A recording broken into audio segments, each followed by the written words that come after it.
पिछली बार किसानों का आंदोलन 1 साल चला था और उसमें कई तरह की चीजें हुई थी। किसान आंदोलन को बदनाम करने की साजिशों की बहुत चर्चा हुई थी। दूसरी तरफ से एक ऐसे टूल किट की चर्चा हुई थी जिसको लेकर के किसानों को और उनका समर्थन करने वाले लोगों को देश विरोधी ठहराया गया। तो दोनों तरफ से कई तरह की चर्चाएं हुई थी और फाइनली केंद्र सरकार ने अपने तीनों कृषि कानून वापस लिए थे। प्रधानमंत्री नरेंद्र मोदी ने खुद पूरे देश से अपील करते हुए, पूरे देश को बताते हुए उन्होंने खुद अपने मुंह से तीनों कानून वापस लेने की घोषणा की थी। लेकिन ऐसा लग रहा है कि उस 1 साल चले आंदोलन और उससे बने नैरेटिव के बाद सरकार ने, भारतीय जनता पार्टी ने, उसकी राज्य सरकारों ने कुछ भी सबक नहीं लिया है, कुछ नहीं सीखा है। अभी भी किसानों को शत्रु मानने का, दुश्मन मानने की सोच अभी भी जाहिर हो रही है और उनको एक राजनीतिक प्रतिद्वंदी से आगे बढ़कर के शत्रु की तरह ट्रीट किया जा रहा है। किसान एक बार फिर आंदोलित हो रहे हैं तो ये पता लगाने की कोशिश नहीं हो रही है गंभीरता से कि किसान क्यों आंदोलित हो रहे हैं। केंद्र सरकार ने अपने मंत्रियों को बात करने के लिए भेजा। कृषि मंत्री हैं अर्जुन मुंडा, वो बात करने गए, किसानों के साथ वार्ता भी हुई सरकार की। लेकिन जिस समय भारत सरकार किसानों से बातचीत कर रही थी, उसी समय जो किसान वार्ता में शामिल थे उन सबके ट्विटर अकाउंट, उनके ट्विटर हैंडल बंद करा दिए गए। किसानों को पंजाब से कूच करके हरियाणा होते हुए दिल्ली आने से रोकने के तमाम तरह के उपाय किए गए। हरियाणा से लेकर के दिल्ली की सीमा तक ऐसी पाबंदियां लगाई गई, ऐसी घेराबंदी हुई, ऐसी बाड़ेबंदी हुई जिसकी कोई मिसाल नहीं है। यही सब काम तो उस समय भी किया था जब किसान आंदोलन पर थे। और उत्तर प्रदेश के विधानसभा चुनाव से ठीक पहले सरकार को किसानों का आंदोलन समाप्त करने के लिए तीनों विवादित कृषि कानूनों को वापस लेना पड़ा था। तो उसके बाद से क्या बदल गया है? सरकार ने उस समय जो किसानों से वादा किया था, उन वादों को पूरा करने में क्या दिक्कत आ रही है? और अगर दिक्कत आ रही है, कोई कानूनी अड़चन है, किसी तरह की वित्तीय समस्या है, तो इस बारे में किसानों से बातचीत क्यों नहीं की जा रही है खुले दिल से और गंभीरता के साथ? किसान अब अलग तरह से मोबिलाइज हो रहे हैं, इस बात को समझने की जरूरत है।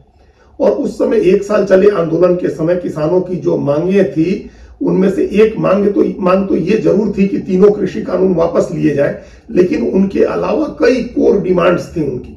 और अभी भी वो उन्हीं डिमांड्स को लेकर के फिर से आंदोलन कर रहे हैं, जिसमें एक उनकी मुख्य मांग है जो न्यूनतम समर्थन मूल्य होता है, मिनिमम सपोर्ट प्राइस, उस न्यूनतम समर्थन मूल्य को कानूनी दर्जा देने का।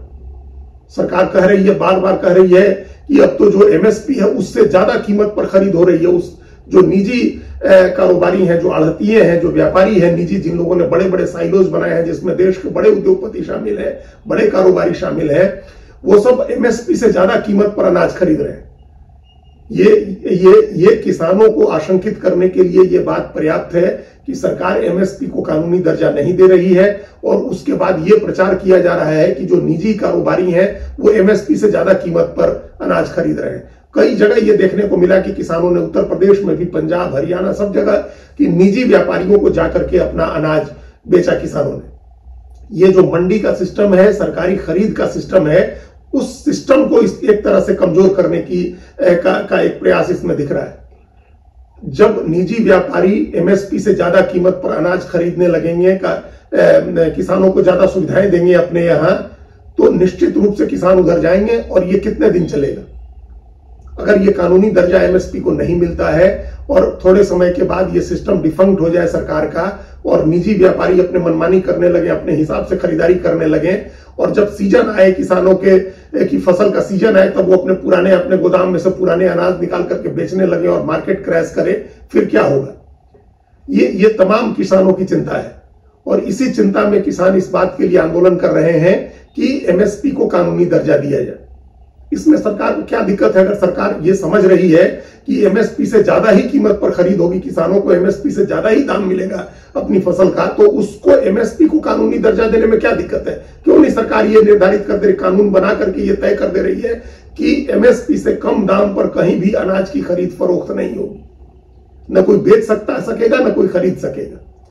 इससे किसानों का एकदम जो उनके हित हैं उसको एक सेफ गार्ड मिल जाएगा, उसको एक सुरक्षा मिल जाएगी। वो बेशक हो सकता है कि जब उनकी निजी व्यापारी एमएसपी से ऊपर खरीदे तो वो एमएसपी पर बेचे, कम से कम ये तो सुनिश्चित होगा कि एमएसपी से नीचे कहीं खरीद नहीं होगी, कोई व्यापारी उनको इस बात के लिए बाध्य नहीं करेगा कि वो एमएसपी के से कम दाम पर अपना अनाज बेचे। तो ये मांग उनकी बहुत जायज है, सरकार ने इसका वादा भी किया था, इसके लिए कमेटीज भी बनाई गई थी, लेकिन फिर तमाम कागजी कार्रवाइयों में और लाल फीताशाही में किसानों की यह मांग उलझ करके रह गई और अब फिर वापस किसान उसके लिए आंदोलन कर रहे हैं। इसके अलावा जो किसानों की मांगे हैं उसमें कोई भी मांग ऐसी नहीं है जिसको नाजायज कहा जाए या गलत कहा जाए। अभी भारत सरकार ने एमएस स्वामीनाथन को भारत रत्न से सम्मानित किया है। वो भारत रत्न के योग्य थे और काफी पहले उनको यह सम्मान मिलना चाहिए था, लेकिन इस सरकार ने हरित क्रांति के जनक एमएस स्वामीनाथन को भारत रत्न दिया है। तो एमएस स्वामीनाथन की सिफारिशों को लागू करने की जो कसमें खाई जाती है वो कसम भी पूरी कर देनी चाहिए। हर व्यक्ति कहता है कि एमएस स्वामीनाथन के आयोग की जो सिफारिश थी उस सिफारिश के आधार पर एमएसपी तय होनी चाहिए, तो क्यों नहीं तय कर दी जा रही है? जो एमएस स्वामीनाथन की सिफारिशें थी जिसमें एमएसपी तय करते समय तमाम चीजों का ध्यान रखा जाता था, यहां तक कि जो किसान के परिवार की मजदूरी लगती थी उसके परिवार के सदस्यों की, उसकी भी कीमत है, उसकी जमीन का जो किराया हो सकता है उसकी भी कीमत है, उसकी जमीन की उर्वरता खत्म होती जाती है उसकी भी एक कीमत है।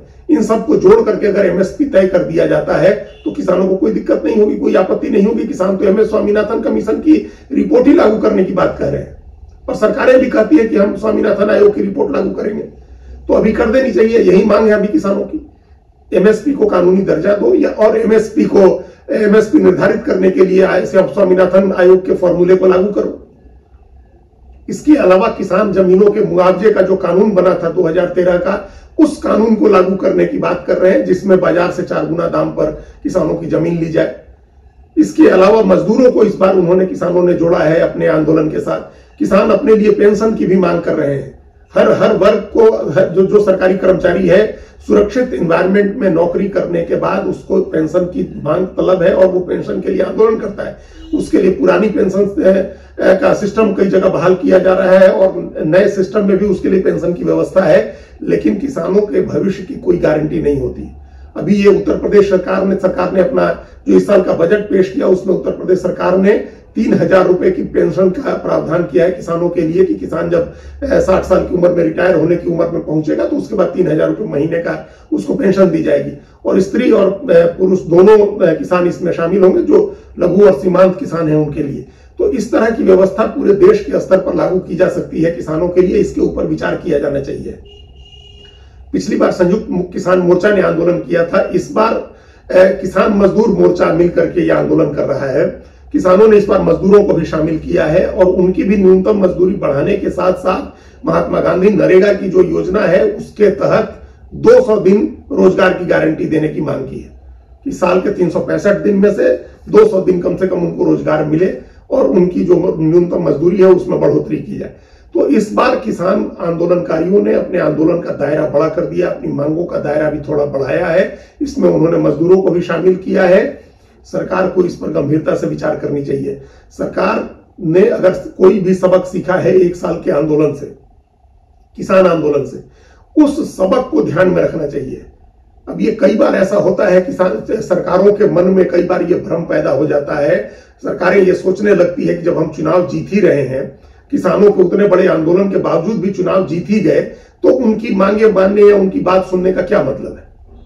ये जब 2021 में के अंत में सरकार ने अपने 3 कृषि कानून वापस किए थे और उस समय जो 2022 में चुनाव हुआ था विधानसभा का उत्तर प्रदेश का, और उसमें भारतीय जनता पार्टी को बड़ी जीत मिली थी। हालांकि वो जीत 2017 से छोटी थी लेकिन फिर भी बड़ी जीत थी। 250 सीटें बीजेपी ने जीती थी, बहुमत से काफी ज्यादा है ये सीटें।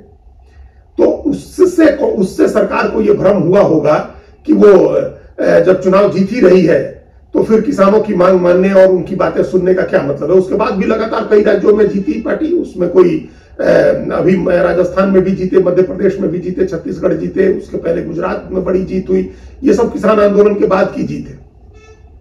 तो उससे सरकार को यह भ्रम होता है कि किसानों के आंदोलन का या उसका कोई असर नहीं है, क्योंकि किसानों की जो किसान की आइडेंटिटी है, जो पहचान है, जो उनकी अस्मिता है, वो आंदोलन के समय ही दिखाई देती है। जब वो अपने गांव घर लौटते हैं तो उनमें अलग अलग अस्मिताएं विकसित हो जाती हैं और फिर वो वोटिंग के समय वो किसान अस्मिता नहीं रह जाती है। वोटिंग के समय फिर वो जाति की अस्मिता आ जाती है, सामाजिक अस्मिता आ जाती है और वो उसके हिसाब से वोट करते हैं। इसलिए सरकार को इसको गंभीरता से नहीं लेना चाहिए है, ये ऐसी सोच बन जाती है। लेकिन ये आजमाने की जरूरत नहीं है किसानों को, और उनको सिर्फ राजनीतिक तरीके से या चुनाव के हिसाब से देखने की जरूरत नहीं है। सरकार को अपने किसी भी नागरिक को आजमाना नहीं चाहिए कि नागरिक का धैर्य कहां तक है, नागरिक का गुस्सा कहां तक है और उससे क्या नुकसान हो सकता है। राजनीति इस पैमाने पर, इस तराजू पर नहीं तौलना चाहिए है अपने नागरिकों को, अपने किसानों को। और प्रधानमंत्री नरेंद्र मोदी तो कहते हैं कि उनके लिए इस देश में सिर्फ 4 ही जातियां हैं, जिसमें जो 4 जाति बताते हैं उसमें किसान भी एक जाति है। वो महिलाओं को एक जाति बताते हैं, युवाओं को एक जाति बताते हैं, गरीब को बताते हैं और किसान को एक जाति बताते हैं। ये एक ऐसी जाति है जो सर्वाधिक वल्नरेबल है, सबसे ज्यादा जोखिम लेकर के काम करने वाली है वाला समूह है। इसके हितों का ध्यान रखना चाहिए, इनको शत्रु की तरह ट्रीट नहीं करना चाहिए किसी भी सरकार को। अभी जो जिस तरह का बर्ताव हो रहा है कि जिस समय वार्ता हो रही थी उस समय इनके इंटरनेट बंद कर दिए गए, उस समय हरियाणा के 7 जिलों में इंटरनेट बंद करके और 144 की धारा लगा दी गई। पंजाब के साथ लगती हुई तमाम सीमाएं बंद कर दी गई, ऐसे सील कर दी गई जैसे भारत पाकिस्तान की सीमा भी सील नहीं होगी। तमाम सीमा पर पक्की दीवारें खड़ी कर दी गई, जो मिक्सिंग मशीनें लगा करके और पक्की कंक्रीट की दीवारें खड़ी कर दी गई, लोहे की बड़ी बड़ी कीलें बिछा दी गई, कंटेनर लगा करके रास्ते बंद कर दिए गए, अर्धसैनिक बलों तक को तैनात किया गया हरियाणा में। वो ये पूरी मानसिकता, दिल्ली की सीमा हरियाणा के साथ लगती हुई जो सीमा है, उत्तर प्रदेश के साथ जो लगती हुई सीमा है, उसको सील कर दिया गया, बंद कर दिया गया। तो ये एक शत्रु की तरह ट्रीट करने का है, जो पिछली बार भी किया गया था किसानों के साथ और वो उसका कोई नतीजा नहीं निकला था, बल्कि उल्टा नतीजा निकला था।